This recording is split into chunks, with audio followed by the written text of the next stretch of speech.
Salut copain, ça joue bien.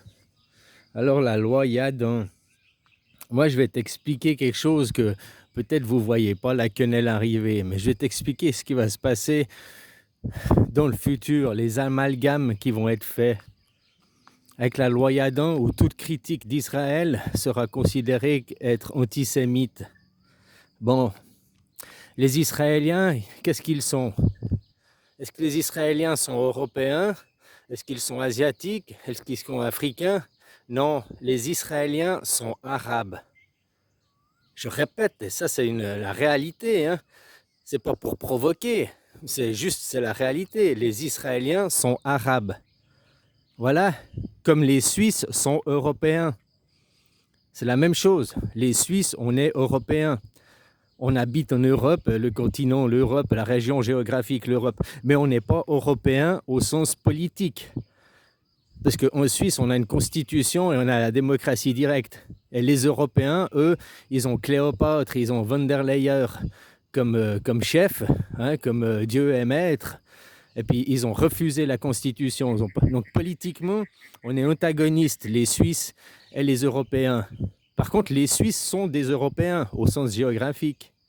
Maintenant, la même chose que on parle des Arabes et des Israéliens. Les Israéliens sont des Arabes. Au sens géographique, c'est l'Arabie là-bas. Voilà.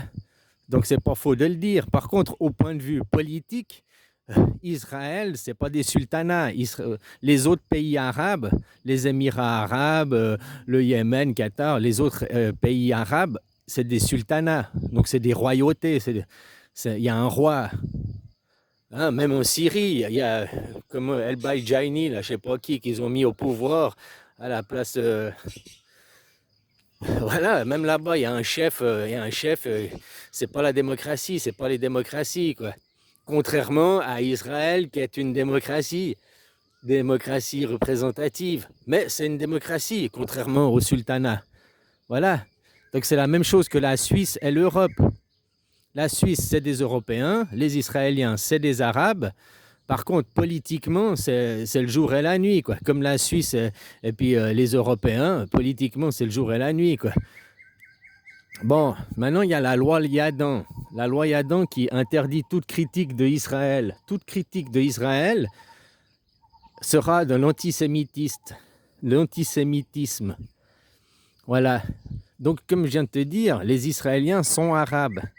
Donc après, par extrapolation, qu'est-ce que ça donnera? Toute critique des Arabes sera considérée comme être antisioniste. Donc on ne pourra même plus critiquer les Arabes. Et par amalgame, parce que déjà dans la tête des gens, dès que tu dis les Arabes, les gens ils pensent automatiquement à musulmans. Pourtant, arabe, ça veut dire européen, ça veut dire américain, ça veut dire asiatique, ça veut dire une zone géographique. Ça n'a rien à voir avec de la politique ou de la religion. Tu comprends ce que ça veut dire? Mais l'amalgame des gens, les gens, dans la tête des gens, dès que tu parles des Arabes, tout de suite, tous les musulmans sont arabes. Alors que non, tous les musulmans ne sont pas arabes. Parce que regarde les Perses, l'Iran c'est des musulmans et ils sont pas arabes, ils sont perses. C'est pas la même civilisation, c'est pas des arabes. Regarde par exemple les Marocains, les Tunisiens, ils sont musulmans aussi et c'est pas des arabes. C'est des berbères, des maghrébins quoi. C'est des Africains eux. L'Arabie, elle n'est ni l'Arabie que tu prends après l'Iran, ça commence l'Asie. Hein, que tu prends la Turquie, ça commence l'Europe, et puis que tu prends l'Égypte, ça commence l'Afrique. Puis cette péninsule, la péninsule arabique, là ça c'est l'Arabie, c'est que ça, et tous les pays qui la composent. Donc les Israéliens sont arabes. Les musulmans ne sont pas arabes, c'est pas automatique. Il y a des musulmans arabes, mais des arabes, il y en a des orthodoxes, il y en a des juifs, il y en a des chrétiens. Il y en a des protestants, il y en a des catholiques, parce que dans le musulman, il y a, comme chez les chrétiens, les catholiques et les protestants, il y a le polythéisme et le monothéisme, les deux réunis dans le musulmanisme, dans l'islam. Hein? Entre les chiites et les sunnites, la même chose que les protestants et les catholiques chez les chrétiens, hein? Le point de vue, quoi. Un côté, ils sont polythéistes, et de l'autre côté, ils sont monothéistes, quoi. Donc voilà l'amalgame qui va être fait par la suite. La loi Yadon, elle passe, et après, toute critique d'Israël sera considérée comme de l'antisémitisme. Israël sont arabes, donc toute critique des Arabes sera considérée comme antisémite. Par extrapolation, puisque les gens, ah mais les Arabes c'est des musulmans, donc toute critique des musulmans deviendra antisémite. Et les musulmans et les Arabes, c'est la même religion. Hein. Les deux, ils vénèrent la lune, les deux, ils vénèrent pas le soleil. Quoi. Les deux, c'est des religions lunaires, hein, où tout vient voilà, de la lune. Quoi. La lune n'émet pas sa propre lumière. La lune ne fait que refléter la lumière du soleil. Tout ce qui est spirituel dans le judaïsme ou bien dans l'islam, tout le côté, la spiritualité, c'est tout ce que tu retrouves dans le bouddhisme, justement, et puis dans le christianisme. Tu retrouves les mêmes choses, ils ont repris les mêmes fonds et tout, puis après ils en ont fait un autre décorum. Au lieu de dire aux gens, tu vois, dans toutes ces religions musulmanes, ils n'ont pas le droit de regarder, comme dans le catholicisme, vous n'avez pas le droit de parler directement au soleil, hein, au Seigneur. Entre vous et le Seigneur, il y a un intermédiaire, le clergé. Comme chez les musulmans, hein, c'est comme une hérésie, un musulman qui dirait « je parle directement avec Allah, Allah me parle directement ». C'est impossible, non, tu fais pas partie, t'es pas un évêque, je sais pas les grades là, un imam, un machin, non, il peut pas te parler directement, tu n'es pas un prophète, tu vois, il t'éloignerait, il t'écarterait, quoi.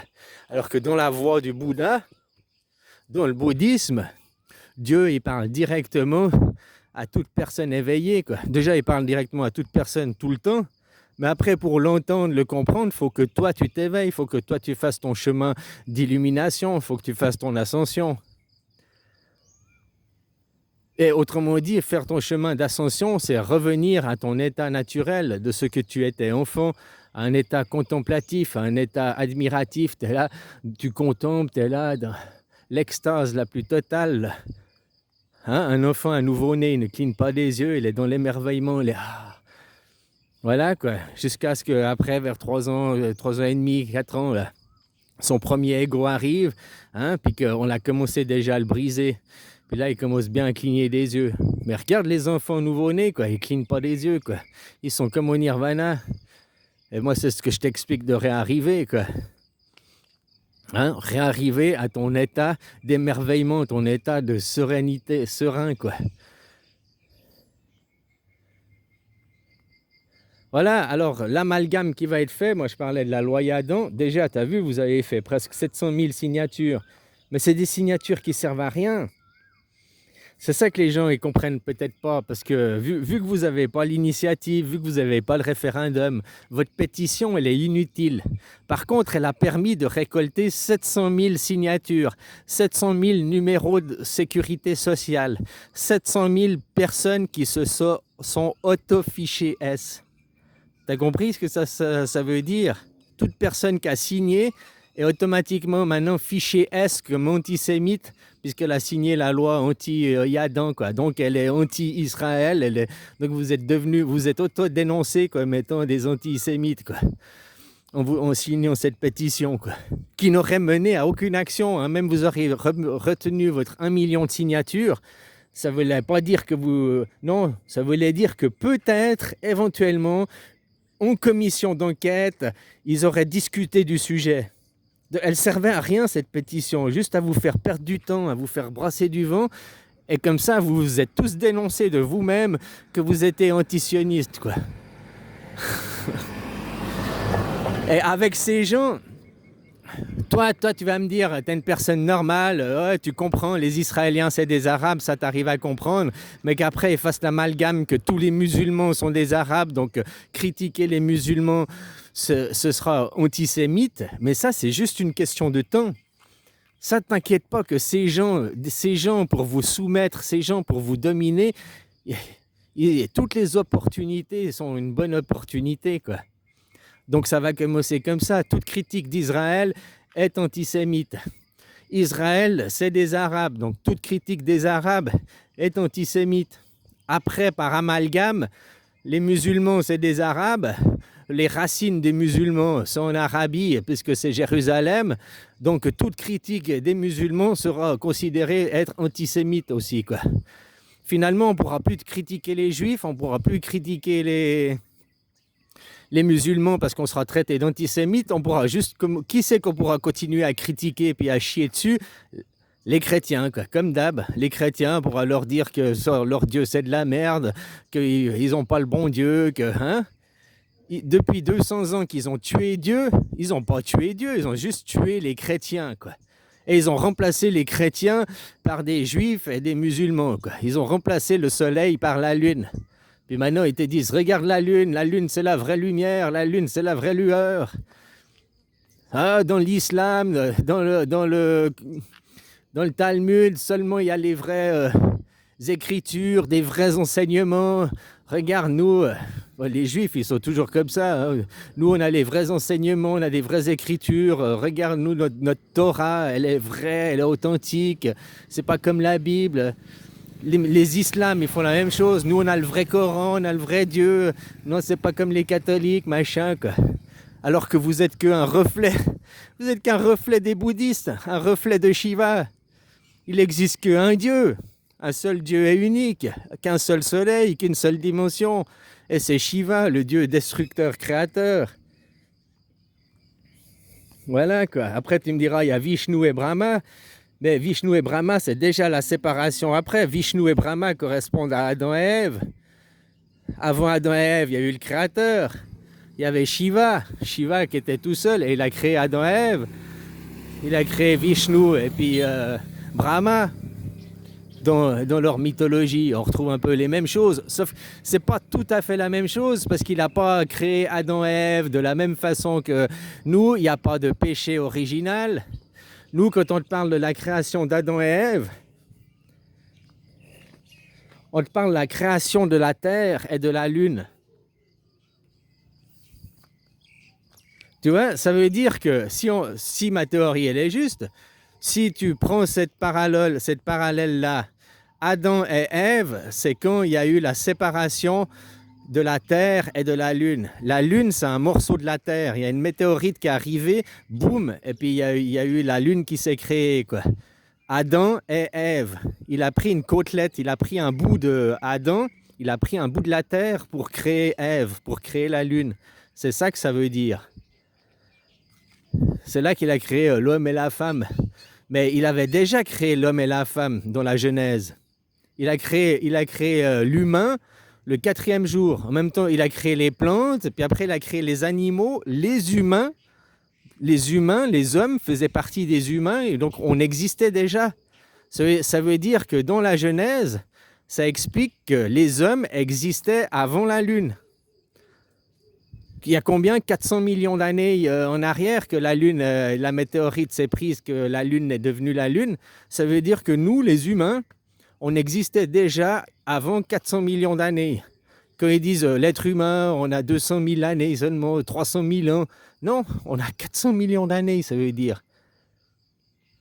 Puisque des êtres humains ont réussi à nous raconter qu'ils ont vu la météorite et puis qu'ils ont vu la création de Adam et Ève.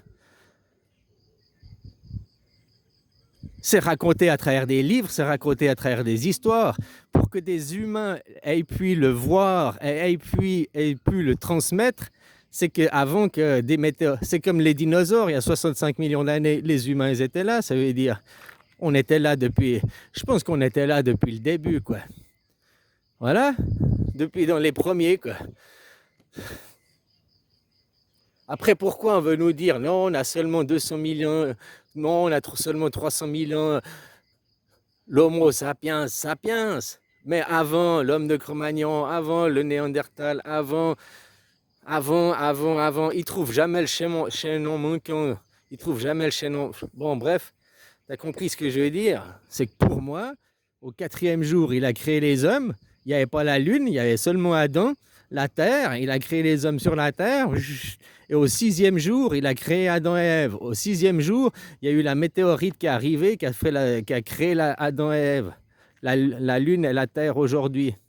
Ça veut dire que la Terre d'avant, qu'il y a eu les premiers hommes, elle était plus grosse, elle était plus volumétrique. Toute la masse de la Lune, il faut la rajouter à la masse de la Terre. Et c'était la Terre première, la Terre primaire, avant la séparation de la Lune.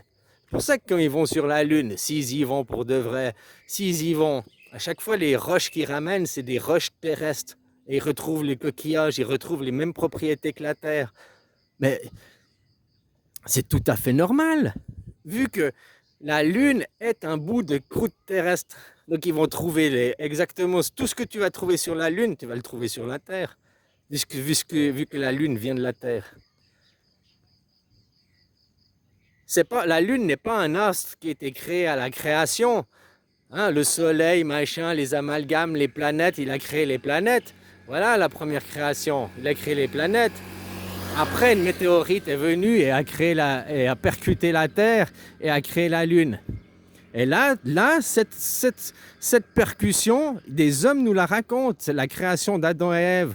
Les hommes sont là pour nous la raconter. Donc les hommes étaient déjà là avant, il y a 400 millions d'années, quoi. Voilà, quoi.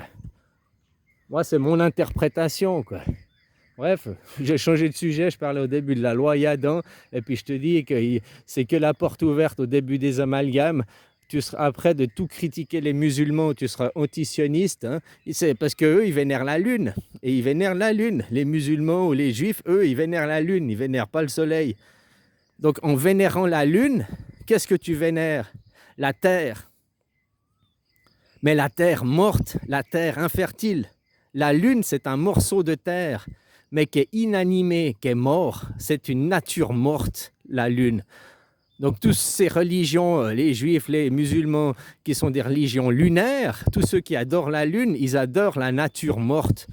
Ils adorent voir, ils ne regardent pas le soleil directement, mais ils regardent le soleil par un reflet, et un reflet d'une nature morte, quoi. La terre n'est rien d'autre qu'un bout de nature morte. Il n'y a aucun arbre qui pousse, il n'y a pas de rivière, il n'y a rien dessus. Elle n'est même pas animée d'un noyau de fer au centre. Elle n'est pas vivante, la Lune. Elle est morte, c'est un bout de terre morte, quoi. Voilà. C'est...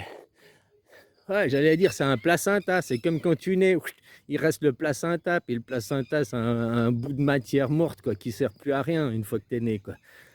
Hein, on pourrait dire la Lune, c'est le reste de placenta qui est un bout de nature morte, quoi. Sauf qu'il est venu après, on était né avant, quoi.